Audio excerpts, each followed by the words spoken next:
ಎಲ್ಲರಿಗೂ ನಮಸ್ಕಾರ. ಇವತ್ತಿನ ನಮ್ಮ ಈ ವಿಶ್ಲೇಷಣೆಗೆ ಸ್ವಾಗತ. ಇವತ್ತು ನಾವು ಒಂದು ಬಹಳ ಇಂಟ್ರೆಸ್ಟಿಂಗ್ ವಿಷಯದ ಬಗ್ಗೆ ಮಾತಾಡೋಣ. ಅದು ನಿಫ್ಟಿ 50 PE ರೇಷಿಯೋ. ಇದು ಇಡೀ ಸ್ಟಾಕ್ ಮಾರ್ಕೆಟ್ನ ಆರೋಗ್ಯ ಹೇಗಿದೆ ಅಂತ ಹೇಳೋ ಒಂದು ದೊಡ್ಡ ಸುಳಿವು. ಸೊ ಬನ್ನಿ ಇದರ ರಹಸ್ಯವನ್ನ ಭೇದಿಸೋಣ. ನಮ್ಮ ಈ ಸರಣಿಯ ಗುರಿ ಏನೂಂತ ಎಲ್ರಿಗೂ ಗೊತ್ತೇ ಇದೆ ಅಲ್ವಾ? ಜ್ಞಾನದ ಮೂಲಕ ಸಂಪತ್ತಿನ ಸೃಷ್ಟಿ. ನಾವು ಇವತ್ತು ಕಲಿಯೋ ವಿಷಯ ಆ ಗುರಿ ಕಡೆಗೆ ಇಡೋ ಮತ್ತೊಂದು ಪ್ರಮುಖ ಹೆಜ್ಜೆ. ಶುರು ಮಾಡೋ ಮುಂಚೆ ಒಂದು ಕಡ್ಡಾಯ ಹಕ್ಕುತ್ಯಾಗ. ನಾನು ಯಾವುದೇ ಸೇಬಿ ರಿಜಿಸ್ಟರ್ಡ್ ಸಲಹೆಗಾರನಲ್ಲ, ಮತ್ತೆ ನಾವಿಲ್ಲಿ ಯಾವುದೇ ಸ್ಟಾಕ್ನ ಖರೀದಿಸಿ ಅಥವಾ ಮಾರಾಟ ಮಾಡಿ ಅಂತ ಹೇಳೋದಿಲ್ಲ. ಇಲ್ಲಿರೋ ಎಲ್ಲಾ ಮಾಹಿತಿ ಕೇವಲ ಶೈಕ್ಷಣಿಕ ಉದ್ದೇಶಕ್ಕಾಗಿ ಮಾತ್ರ. ಹಾಗಾಗಿ ಹೂಡಿಕೆ ಮಾಡೋಕ್ಕೂ ಮುಂಚೆ ದಯವಿಟ್ಟು ಸರಿಯಾಗಿ ತಿಳಿದುಕೊಳ್ಳಿ. ಸರಿ, ಪ್ರತಿಯೊಬ್ಬ ಹೂಡಿಕೆದಾರನ ತಲೆಯಲ್ಲಿರೋ ಒಂದು ದೊಡ್ಡ ಪ್ರಶ್ನೆಗೆ ಬರೋಣ. ಈಗಿನ ಮಾರ್ಕೆಟ್ ದುಬಾರಿನಾ ಅಥವಾ ಅಗ್ಗವಾ? ಹೂಡಿಕೆ ಜಗತ್ತಿನ ಈ ದೊಡ್ಡ ಪ್ರಶ್ನೆಗೆ ಒಂದೇ ಒಂದು ಸಂಖ್ಯೆ ಉತ್ತರ ಕೊಡಕ್ಕೆ ಸಹಾಯ ಮಾಡಬಲ್ಲದು. ಅಂದ್ರೆ, ಸದ್ಯಕ್ಕೆ ಇಡೀ ಸ್ಟಾಕ್ ಮಾರ್ಕೆಟ್ ತುಂಬಾ ಜಾಸ್ತಿ ಬೆಲೆಗೆ ಹೋಗಿದ್ಯಾ, ಅಂದ್ರೆ ಓವರ್ ವ್ಯಾಲ್ಯೂ ಆಗಿದ್ಯಾ, ಅಥವಾ ಈಗ ಖರೀದಿಸೋಕೆ ಸರಿಯಾದ ಸಮಯನಾ ಅಂತ ಹೇಗೆ ತಿಳ್ಕೊಳ್ಳೋದು? ಇದು ಎಲ್ಲರನ್ನೂ ಕಾಡೋ ಪ್ರಶ್ನೆನೇ. ಆ ಪ್ರಶ್ನೆಗೆ ಉತ್ತರ ಇಲ್ಲೇ ಇದೆ ಈ ಚಾರ್ಟ್ನಲ್ಲಿ. ಇದು ಒಂದೇ ಒಂದು ಪವರ್ಫುಲ್ ಸಂಖ್ಯೆನ ಟ್ರ್ಯಾಕ್ ಮಾಡುತ್ತೆ. ಅದುವೇ Nifty 50 PE. Okay, Nifty PE ಬಗ್ಗೆ ತಿಳಿಯೋಕ್ ಮುಂಚೆ ನಾವು ಹಿಂದಿನ ತರಗತಿಯಲ್ಲಿ ಕಲ್ತಿದ್ದನ್ನ ಒಮ್ಮೆ ನೆನ್ಪು ಮಾಡ್ಕೊಳ್ಳೋಣ. ಒಂದು ಕಂಪನಿಯ PE ರೇಷಿಯೋ ಅಂದ್ರೆ ಏನು ಅಂತ ಬೇಸಿಕ್ಸ್ನ ಬೇಗ ಒಮ್ಮೆ ನೋಡೋಣ. ತುಂಬ ಸಿಂಪಲ್ ಫಾರ್ಮುಲಾ. PE ರೇಷಿಯೋ ಅಂದ್ರೆ ಒಂದು ಶೇರ್ನ ಈಗಿನ ಮಾರ್ಕೆಟ್ ಬೆಲೆ, ಅದನ್ನ ಆ ಶೇರ್ನ ಗಳಿಕೆ ಅಂದ್ರೆ EPSನಿಂದ ಭಾಗಿಸೋದು. ಇದನ್ನ ನಾವು ಕ್ಲಾಸ್ 6 ಅಲ್ಲಿ ಡೀಟೇಲ್ ಆಗಿ ನೋಡಿದ್ವಿ. ಇನ್ನೂ ಸರಳವಾಗಿ ಹೇಳೋದಾದ್ರೆ, ಒಂದು ಕಂಪನಿ ₹1 ಲಾಭ ಮಾಡಿದ್ರೆ ಆ ₹1 ಲಾಭಕ್ಕಾಗಿ ಹೂಡಿಕೆದಾರರು ಎಷ್ಟು ರೂಪಾಯಿ ಕೊಡೋಕೆ ತಯಾರಿದ್ದಾರೆ ಅನ್ನೋದೇ PE ರೇಷಿಯೋ. ಸರಿ, ಇದು ಒಂದು ಕಂಪನಿಯ ಕಥೆ ಆಯ್ತು. ಈಗ ನಿಜವಾದ ಇಂಟ್ರೆಸ್ಟಿಂಗ್ ಪಾಯಿಂಟ್ಗೆ ಬರೋಣ.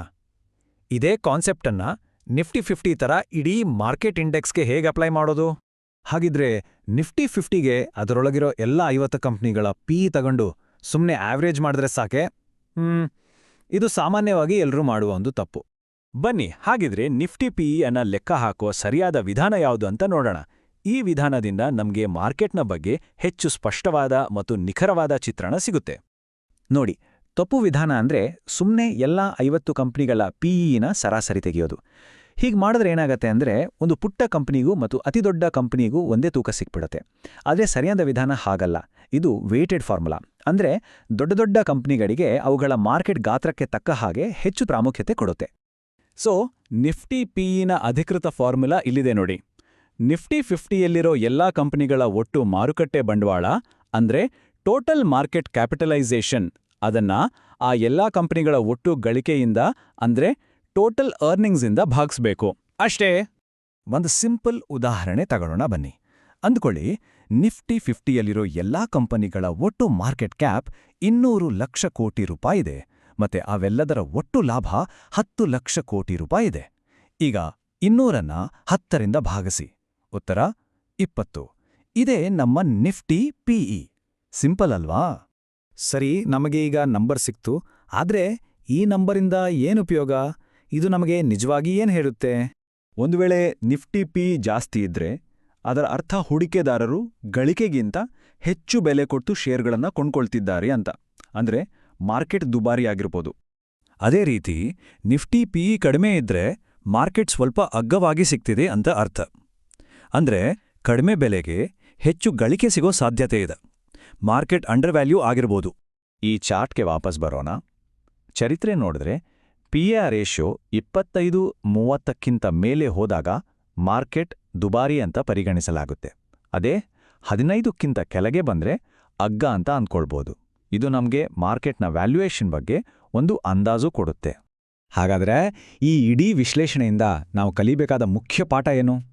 ಈ ಜ್ಞಾನ ನಮ್ಮ ಹೂಡಿಕೆಯ ನಿರ್ಧಾರಗಳನ್ನು ತೆಗೆದುಕೊಳ್ಳೋಕ್ಕೆ ಹೇಗೆ ಸಹಾಯ ಮಾಡುತ್ತೆ? ನೆನ್ಪಿಡ್ಬೇಕಾದ ಕೆಲವು ಮುಖ್ಯ ಅಂಶಗಳು. 1. ನಿಫ್ಟಿ PE ಇಡೀ ಮಾರ್ಕೆಟ್ ದುಬಾರಿನ ಅಗ್ಗವ ಅಂತ ಅಳೆಯೋಕೆ ಸಹಾಯ ಮಾಡುತ್ತೆ. 2.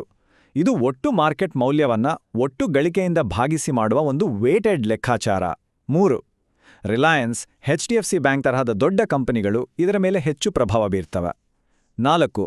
ಇದು 50 ಕಂಪನಿಗಳ PEಗಳ ಸಿಂಪಲ್ ಆವರೇಜ್ ಖಂಡಿತ ಅಲ್ಲ. ಮತ್ತು ಕೊನೆಯದಾಗಿ ಇದನ್ನು ಅರ್ಥ ಮಾಡಿಕೊಂಡ್ರೆ ದೀರ್ಘಾವಧಿಯ ಹೂಡಿಕೆ ನಿರ್ಧಾರಗಳನ್ನು ಚೆನ್ನಾಗಿ ಮಾಡಬಹುದು. ಈಗ ಮಾರ್ಕೆಟ್ನ ಮೌಲ್ಯವನ್ನ ಅಳೆಯೋ ಈ ಜಾನ ನಮ್ಮ ಕೈಯಲ್ಲಿದೆ. ಇದು ಪ್ರತಿಯೊಬ್ಬರ ಹೂಡಿಕೆ ತಂತ್ರವನ್ನ ಹೇಗೆ ರೂಪಿಸಬಹುದು ಈ ಬಗ್ಗೆ ಸ್ವಲ್ಪ ಯೋಚನೆ ಮಾಡಿ. ನಮ್ಮ ಮುಂದಿನ ವಿಶ್ಲೇಷಣೆಯಲ್ಲಿ ಮತ್ತೆ ಭೇಟಿಯಾಗೋಣ.